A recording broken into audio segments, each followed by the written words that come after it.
Good afternoon, I'm James Ezimoha and you're watching AnewZ. Let's see your headlines.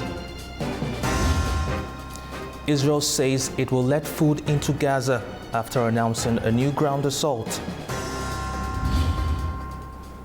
Liberal Mayor Dan defeats hard right rival in Romania election. Former US President Joe Biden diagnosed with aggressive prostate cancer.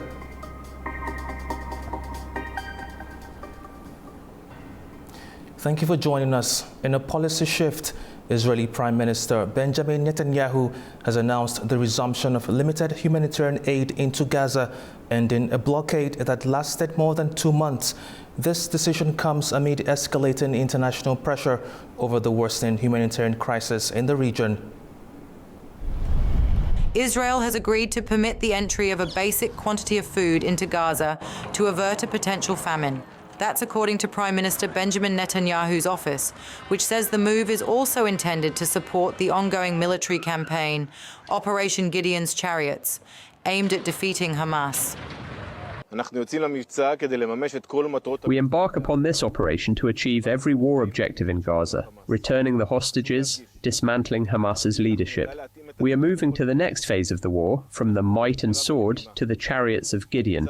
The operation is part of the Iron Swords War. During the operation, we will intensify the military control in the Gaza Strip by segmenting the Strip and relocating the population for their own protection. In all areas we'll operate. The statement did not specify the exact timing or mechanisms for the aid delivery. However, reports indicate that distribution will be managed by international aid organizations already operating in Gaza.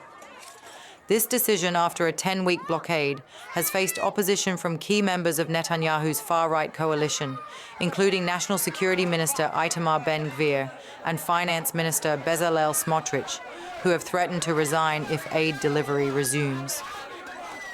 United Nations agencies have reported worsening humanitarian conditions in the Strip since the blockade's imposition, with the Integrated Food Security Phase classification reporting that about 93% of Gaza's population is experiencing food insecurity, ranging from crisis to catastrophe levels. As the situation continues to deteriorate, international pressure mounts for a resolution to the conflict and the alleviation of the humanitarian crisis in Gaza. The Israeli military has ordered residents in Younis to evacuate immediately ahead of what it says will be a major assault targeting Hamas infrastructure in Gaza. In a post on social media, the IDF's Arabic spokesperson urged people to head west to Mawasi, warning that Younis will be considered a combat zone. It is one of the largest cities in southern Gaza, believed by Tel Aviv to be a base for senior Hamas figures, making it a key target in the ongoing offensive. The warning also applies to nearby regions. It was an unexpected result in Romania's presidential election on Sunday, with 99% of the votes counted. Initial results show pro-EU Bucharest Mayor Dan has gained 54% of the vote. He takes the lead over his hard right rival, George Simeon, who received 46%. Romania's centrist Bucharest Mayor AnewZ Dan has won a surprise victory in the presidential election over the leader of the far-right Alliance for the Union of Romanians party, George Simeon. Voter turnout was the highest in 25 years, with more than 11 million Romanians voting on Sunday. It's your victory, you know. It is the victory of thousands and thousands of people who campaign these days, who believe that Romania could change in the right direction. Don't forget, never forget the strength which you have proven these weeks, because together we will have things we have to get past. The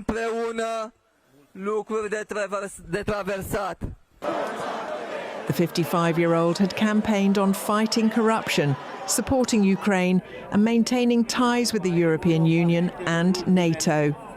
Known for his calm demeanour, he trailed Simeon until days before the vote, but surged ahead at the last moment. România începe Romania starts a new phase tomorrow, and it needs each of you. It needs specialists to get involved in different public policies. It needs people in civil society. It needs new people in politics. And as you have proven that you can do this campaign, please continue to be active for Romania.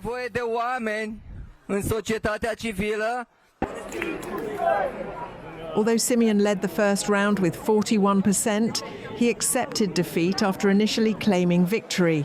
The first round was cancelled 6 months ago due to alleged Russian interference and far-right favourite Călin Georgescu being disqualified. Simeon had relied on Georgescu's support and promised to make him Prime Minister if elected. Dan's win sparked enthusiasm in Bucharest. He warned of tough times ahead and stressed the need for a parliamentary coalition to restore economic balance and investor confidence. Romania has the EU's highest budget deficit, and Dan pledged to prevent a credit rating downgrade. We have to build a Romania together. Regardless of the political options, we have to build a Romania together with the Romanians in Romania. We have to build a Romania together with the Romanians in the diaspora. We have to build a Romania with the Romanians in Bessarabia, Moldova, and the other territories around Romania.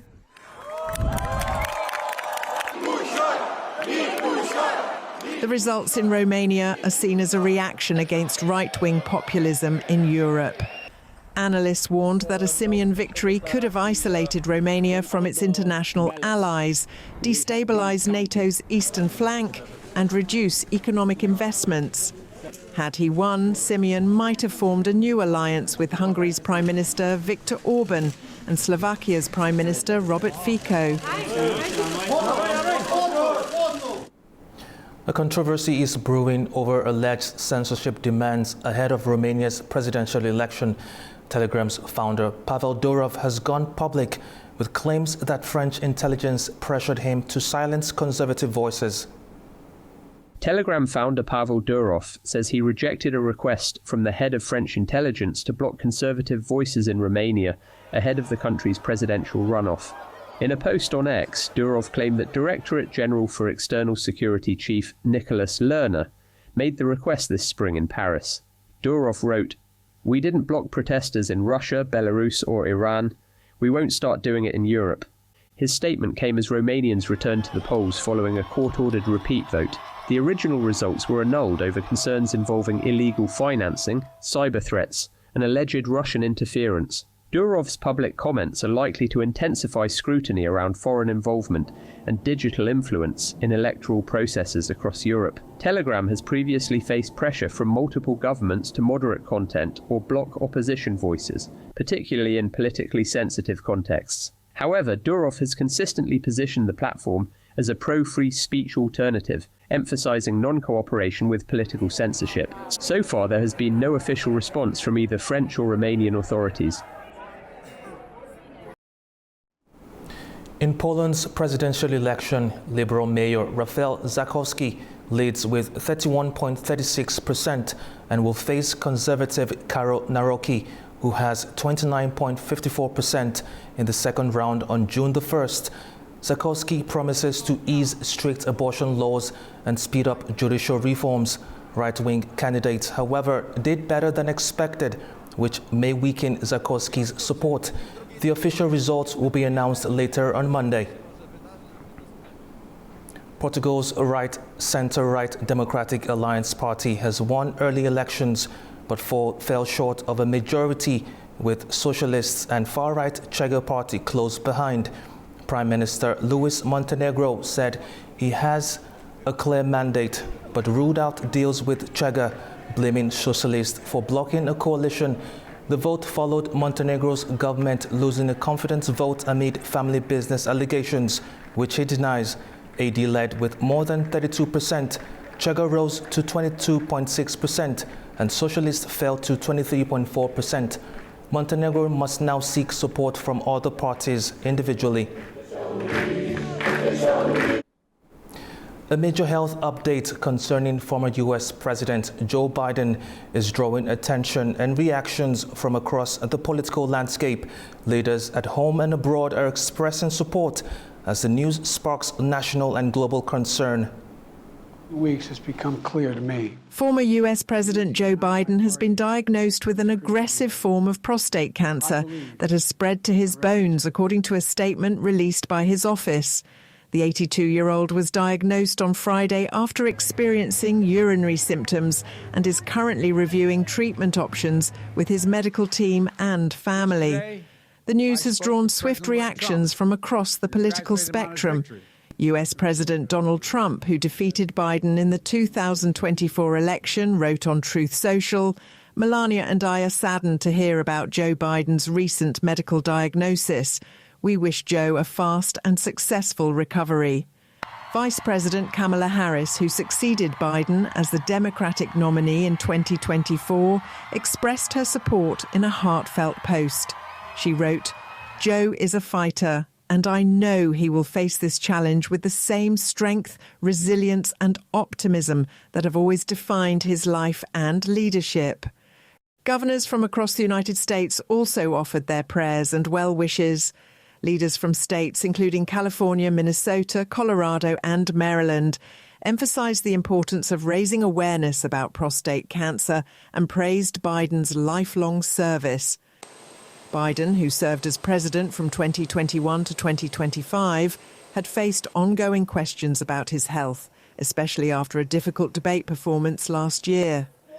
Despite stepping back from re-election, he remains a defining figure in American political life.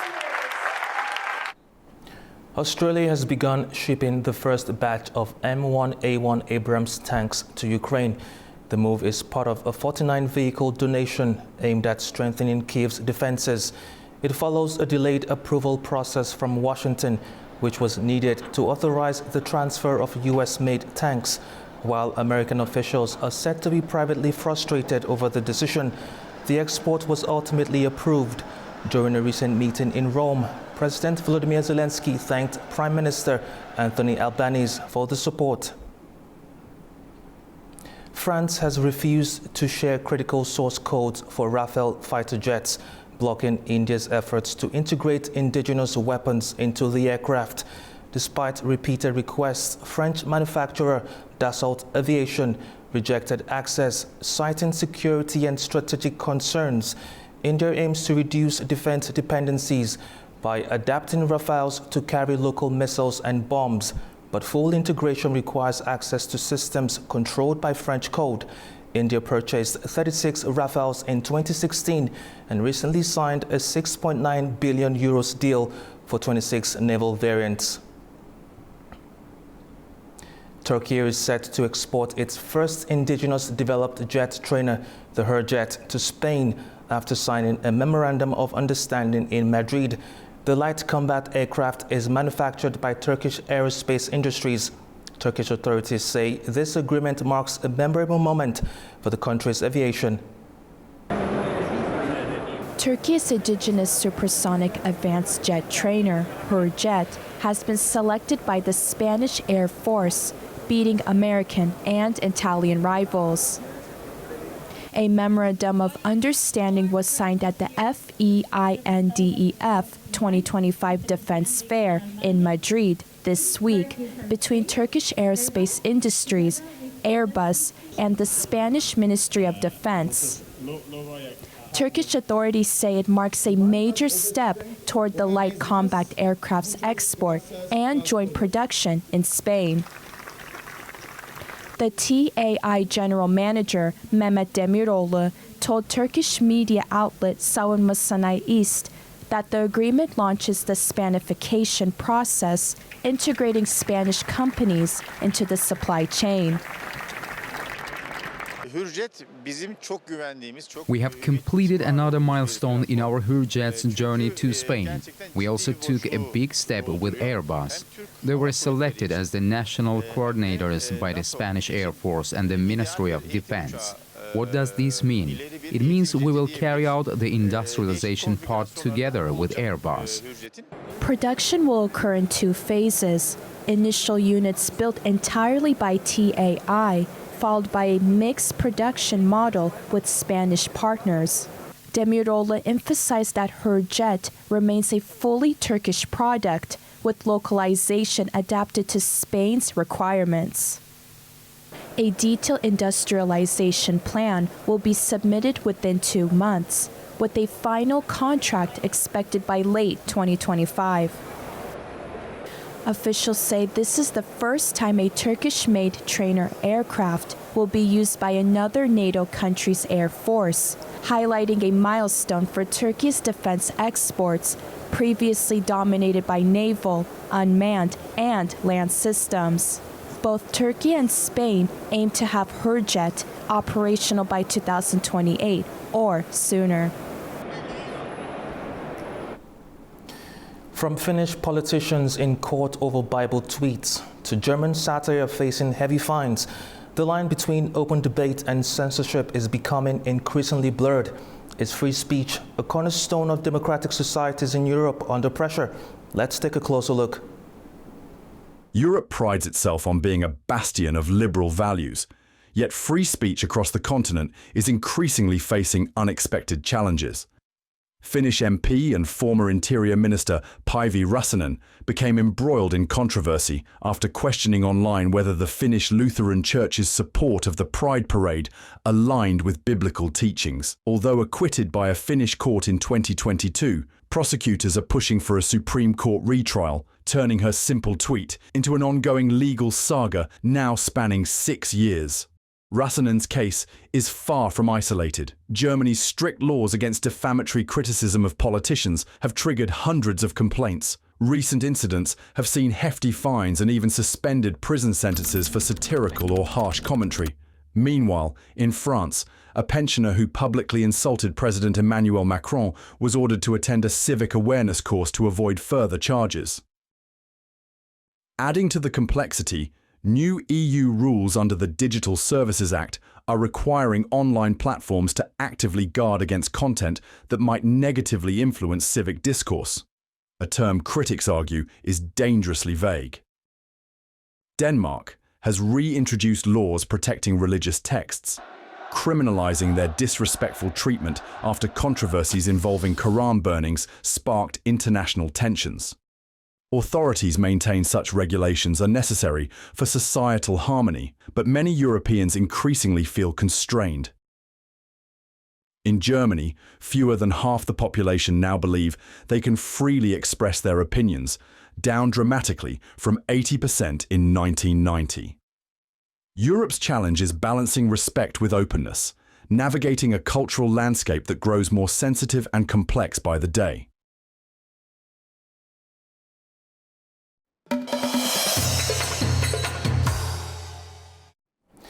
The Tehran Dialogue Forum brought together leaders from over 50 countries. Joining us live from Baku to discuss this and more is Sultan Zahidov, Air Center's leading advisor. Thank you for joining us. Thank you for having me. How do you see the Tehran Dialogue Forum 2025 influencing bilateral relations between Iran and Azerbaijan? Well, I believe this Tehran Dialogue Forum is a great opportunity, as together with the recent visit of Iranian President Masoud Pezeshkian to Azerbaijan, in terms of ameliorating relationship between Azerbaijan and Iran, in terms of mending the relationship which has gone through the turbulent period in the last couple of years. And it has to be taken into consideration that Azerbaijan and Iran do have a wide range of issues of common interest, such as corridors and transportation, trade cooperation, regional security, and so on. So therefore, both parties are now committed to strengthen economic cooperation in the sphere of energy and regional security. And therefore, I believe what's happening currently between two states can mark a new era, new chapter in the relationship between two states. Bilateral relations between Azerbaijan and Iran are complex, and many would say they will remain so. What do you make of the latest military drill conducted in Karabakh between both countries? Well, as I already mentioned, for me, the latest visit of Mesut Pezeshkian and the fact that together with Azerbaijani president, they signed a number of important documents and joint declaration, it can definitely contribute to the current state of relationship, as Azerbaijan and Iran both have plenty of common interests with respect to regional security, first of all. And I believe the latest military drills happening with the participation of the armed forces of both states can be regarded as an indication of willingness of both parties to cooperate, not just in the spheres of energy, economy, or in the cultural sphere, but also in the security matter, let's say, issues as well, with respect to security, defense, and so on. And I believe it's important for the states in this region to stick to their the ways of improving the regional security, stability, and development. And therefore, as both Azerbaijan and Iran supported 3+3 platform, which was initiated by Azerbaijan back then, which envisaged the participation of the regional states in the regional matters. And I believe that these intense contacts and the recent visits between the two states can contribute very well to the, not just to the bilateral relationship between two states, but to the security and stability and development of the entire Caucasus region. Thank you very much for your time. I thank you. A delegation from the Islamic Republic of Iran, led by the head of the contingent participating in the joint AnewZ 2025 exercises, along with other participants, have arrived in Azerbaijan. A meeting was held between the exercise commanders of both countries and other high-level members. During the meeting, a briefing was presented on the purpose of the exercise and other key details, including the preparation process and safety rules. The joint AnewZ 2025 exercise will continue in liberated territories of Azerbaijan until May the 21st.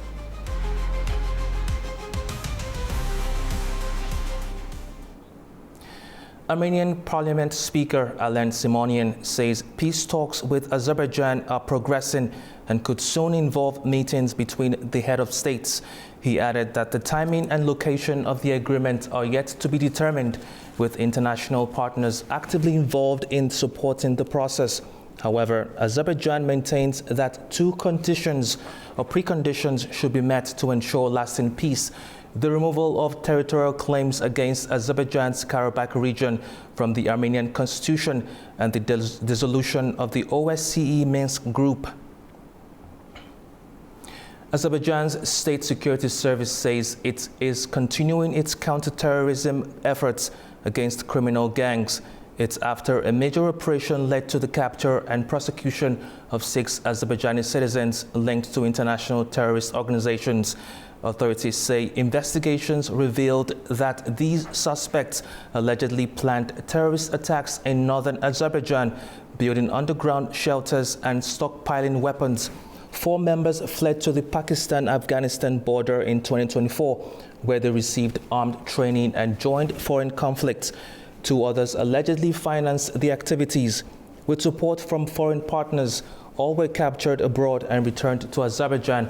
All 6 face multiple charges, including financing terrorism and participating in religious conflicts abroad, as investigations continues. Azerbaijan's Special Representative on Climate Issues, Mukhtar Babayev, is set to attend the Astana International Forum on the 29th of May in Astana, Kazakhstan, themed Uniting Minds for a Better Future. It will bring together world leaders, international experts, and business representatives to discuss foreign policy, sustainability, energy, and economic development. The forum aims to foster global cooperation and innovative solutions for the future. Kazakhstan navigates the complexities of global politics. The informal summit of organizations of Turkic states will take place on the 20th and 21st of May in Budapest, according to the Secretariat of the OTS. Hosted by Hungarian Prime Minister Viktor Orban, the informal OTS summit will gather leaders from member states Azerbaijan, Kazakhstan, Kyrgyzstan, Turkey and Uzbekistan, along with observers and the OTS Secretary General. It marks the first summit held in an observer state, underscoring Hungary's growing role in Turkey cooperation. Under the theme Meeting Point of East and West, leaders will discuss deeper cooperation and shared regional ties. In Kabul, a high-level meeting took place between Afghanistan's acting Minister of Water and Energy and the Asian Development Bank. The meeting focused on key infrastructure projects that could shape the future of the country's water energy sector. Our correspondent Tamim Bahis has more from Kabul. The acting Minister of Water and Energy, Abdul Latif Mansour, met with David Hill, the Asian Development Bank's country director in Afghanistan, along with other senior officials from the country. The meeting focused on reviving cooperation between the two sides, especially around water and energy projects that remain incomplete due to years of instability. Minister Mansour raised concerns over the worsening water situation in Kabul and Kandahar, urging the bank's support for urgent initiatives, including the Kabul-Panjshir water transfer, the Shatut-Lalandar Reservoir project, and the expansion of the Dala Dam in Kandahar. He also emphasized the pressing need for energy development across the country, calling on ADB to boost investment in this vital sector. In response, ADB's David Hill reaffirmed the bank's commitment to resume its cooperation with Afghanistan's Water and Energy Ministry, promising renewed support for development projects that could impact millions of lives. With Afghanistan facing growing water shortages and a fragile power grid, officials say renewed support from regional and international partners like the ADB could be a critical step forward. This is Tamim Bahis in Kabul for AnewZ. Azerbaijan made a striking appearance at the Royal Windsor Horse Show in the UK, showcasing its equestrian excellence and cultural richness. From a powerful cavalry display to gifting royal-worthy artworks, the country stood out on every front. A painting by artist Elnur Mammadov was presented to King Charles III, while a hand-woven carpet by Aygun Nagieva was gifted to Prince Edward. And in a thrilling polo finale, Team Land of Fire from Azerbaijan clinched a 12-10 victory over Windsor's Guards team, drawing high praise from international leaders and reaffirming Azerbaijan's rising presence on the global equestrian stage. That's all we have for now. Thank you for watching. Stay tuned to AnewZ.